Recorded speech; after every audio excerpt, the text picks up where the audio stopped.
Ladies and gentlemen, please join me in welcome our respected Managing Director Avdesh sir for his inspiring speech. इस विद्या के मंदिर में जितने भी हमारे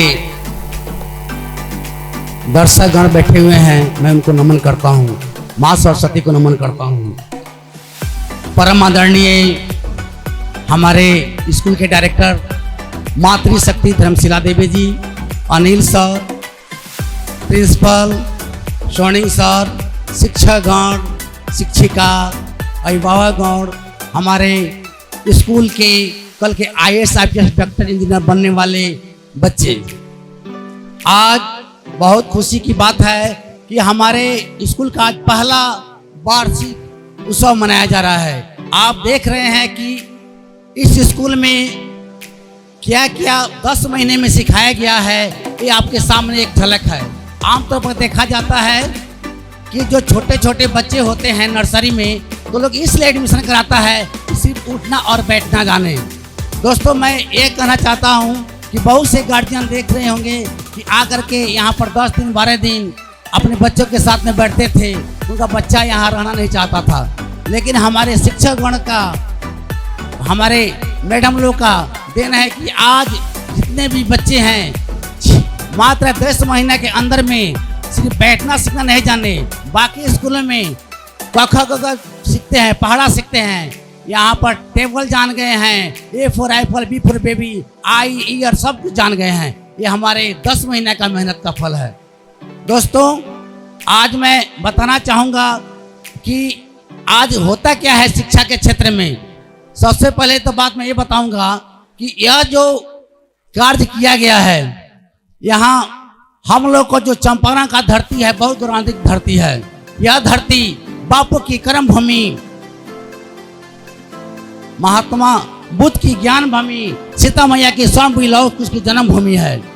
इस भूमि पर जो कार्य कर रहा है, आज देश का आज़ादी मिला, इस चंपारण का देन है कि देश का आज़ादी मिला। गांधी जी भटकते भटकते चंपारण आए और यहाँ से भी उन्होंने यहाँ के लोगों का साथ दिया और देश की आज़ादी मिली।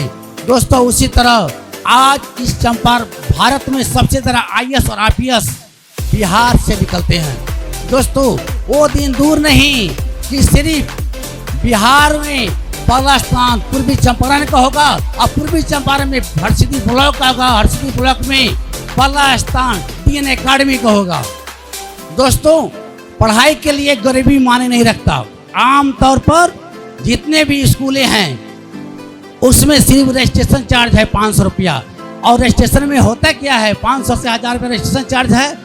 और उसमें होता क्या है कि आपका एनुअल इनकम देखा जाता है, आप क्या करते हैं, आपका माता पिता पढ़े हैं कि नहीं पढ़े हैं। मैं पूछता हूँ आप लोग से, क्या जो बच्चे टैलेंट है, जिनके माता पिता नहीं पढ़े हैं, क्या उनका बच्चा नहीं पढ़ेगा? अच्छे स्कूल में दाखिला नहीं होगी? होगी, जरूर होगी। वो भी बिल्कुल फ्री में होगी। कहाँ पे होगी? आपके DNA अकेडमी स्कूल में होगी। अनिल सर का जो लड़के का जो सोच है, उन्होंने यह अपनाया है कि जितने भी बच्चे हमारे स्कूल में टॉप करेंगे उनको मैं बिल्कुल फ्री में पढ़ाऊंगा। इसके लिए 8 तारीख को एग्जाम होने वाला है। दोस्तों, आप लोग अपना मोबाइल निकालिए और आपका कोई सगे संबंधी दोस्त छूट न जाए कि हमको यह बात जानकारी नहीं हुई कि अनिल सर के स्कूल में ऐसा भी व्यवस्था किया गया था कि जो बच्चे को 50 बच्चे को फ्री में पढ़ाया जा रहा है, टॉपर बच्चे को। इसके लिए आप लोग अपना मोबाइल निकालिए और A से Z तक जितना भी नंबर है, जितने भी आपके चाहने वाले हैं, सबको पास भेजिए, ताकि एक ऐसा भी स्कूल है जहाँ ये माने नहीं रखा जाता है कि आप रिक्शा वाले के बेटे हैं, ये माने नहीं रखा जाता है कि आप मजदूर के बेटे हैं, ये नहीं रखा जाया गया है कि आप दुकानदार के बेटे हैं। एक ऐसा स्कूल है, आप मजदूरी क्यों नहीं करते हैं, आप कोई भी काम क्यों नहीं करते हैं? अगर आपका बच्चा टॉपर है, आपका माता पिता अंगूठा छाप है, तो भी एक DNA अकेडमी स्कूल है, वहाँ व्यवस्था किया गया कि आपके बच्चे को पढ़ाया जाएगा, वो भी बिल्कुल फ्री। देखिए, संपत्ति बहुत होती है लोगों के पास में, मरने के बाद में कफन में पॉकेट नहीं होता है कि लोग लेकर जाएगा। जो भी कुछ करना है यहाँ समाज के लिए कीजिए। जो हमारे अनिल सर ने किया है, एक बहुत ही सराहनीय चीज़ है। इस पर आप लोगों को सहयोग करना पड़ेगा। दोस्तों, मुझे एक और बड़ी दुख की बात होती है कि हमारे स्कूल में या कहीं भी देखिए प्राइवेट स्कूल में बच्चियों की संख्या बहुत कम है। इसके पीछे क्या कारण है? आप अपने बेटे को प्राइवेट स्कूल में पढ़ाते हैं और बेटियों को सरकारी स्कूल में पढ़ाते हैं। देखिए, अगर पढ़ी लिखी आप लोग बहू खोजते हैं, आजकल तो इंग्लिश मीडियम वाला बहू खोजते हैं ताकि हमारा बिजनेस समय। भैया ये बताइए, अगर आप अपनी बेटी को नहीं पढ़ाएंगे तो पढ़ी लिखी बहू कहाँ से पाएंगे? इसके लिए जरूरी है कि पहले बेटियों को पढ़ाइए। बेटी को पढ़ना बहुत जरूरी है। बेटों के तो सिर्फ एक परिवार का जिम्मेवारी होता है, एक कुल को संवारती है, और बेटियां दो परिवार को स्वर्ग बनाती है, दो परिवार को स्वर्ग बनाती है। बहुत जरूरी है कि बेटियों पर ध्यान दिया जाए। मैं देखता हूं कि हमारे स्कूल में बेटियों का 2 लाइन लगता है, बेटे को 6 लाइन लगता है। क्या कर रहे हैं? पूछता हूँ तुम्हारा बहन कहाँ पढ़ती है? कहता है कि दूसरे स्कूल में पढ़ती है। बताइए, आज के दिन में आज आ गया कंप्यूटर का युग, आ गया आज लैपटॉप का युग आ गया, आज रोबोट का भी युग आ रहा है। क्या जो इंग्लिश मीडियम में बच्चे नहीं पढ़ेंगे क्या वो चला पाएंगे? हर आने वाला जो पीढ़ी होगा उसमें वो इसलिए बहू को खोजते हैं कि हमारी बहू आएगी तो हमारा पोता भी पढ़ा लिखा होगा, इंग्लिश मीडियम का होगा तो घर संवारेगी, हमारा बिजनेस संवारेगी। दोस्तों, मैं यही चाहूँगा कि हर आदमी ये प्रण करे कि बेटों से बेटियां कम नहीं है। आप लोग सब आदमी जहाँ बेटा का जो मान सम्मान देते हैं वैसे बेटी का भी मान सम्मान दीजिए। दोस्तों, कहने के तो बहुत कुछ है।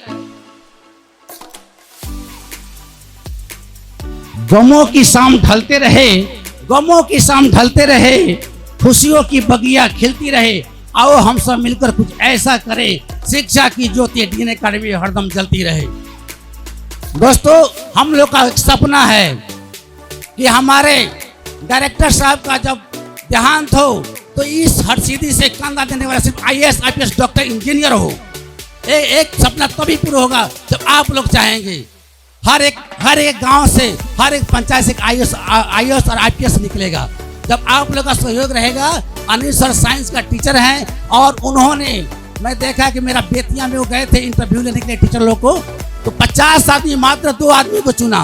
उन्होंने ऐसा किसी भी टीचर को नहीं लेते हैं। वो पहले इंटरव्यू लेते हैं, फिर उसके बाद में स्कूल में बुलाते हैं और वहाँ पर 10 दिन पढ़ाते हैं। अगर आप उनके सामने अगर आप बच्चा बोल रहे हैं कि बढ़िया है तो रखते हैं, नहीं तो सीधे उन लोग कहते हैं सर आप हमारे स्कूल के लिए नहीं है।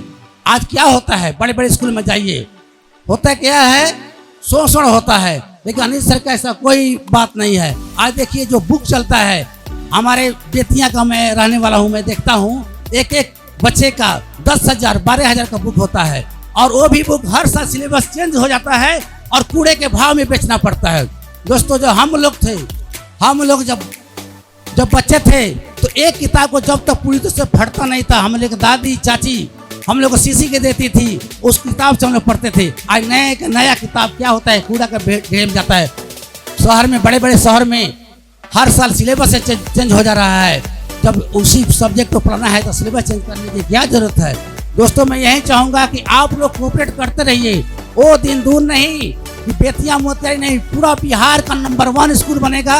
हर एक बच्चा आप लोग के सामने देख रहे हैं, मात्र 10 महीने में डांस में नंबर 1 है, खेल में नंबर 1 है। हमारा डीएन अकेडमी का बच्चा हर चीज में नंबर 1 बनेगा। यहाँ कोई बच्चा 2 का सपना नहीं देखेगा। हर क्षेत्र में नंबर 1 बच्चे होंगे। इन्हीं शब्दों के साथ मैं अपनी वाणी का विराम देता हूँ। जय हिंद, जय भारत, जय मातृशक्ति।